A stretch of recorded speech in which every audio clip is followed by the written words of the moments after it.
Здравейте!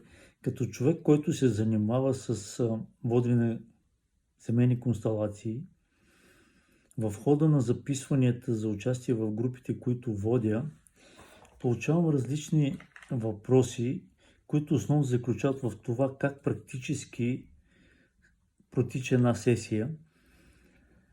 Ще се опитам да дам максимално на достъпен език как се случва една констелация в група. Също ме питате как да си формулирам тема, как да разбера, че имам нужда от констелация.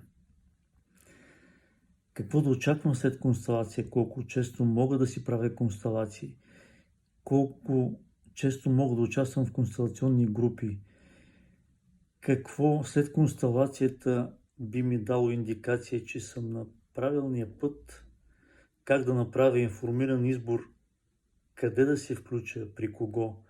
На всички тези въпроси, както и на допълнително възникнали, ще се радвам да ги зададете в коментар под видеята и ще се опитам да дам отговор и на тях. До скоро, очаквам ви!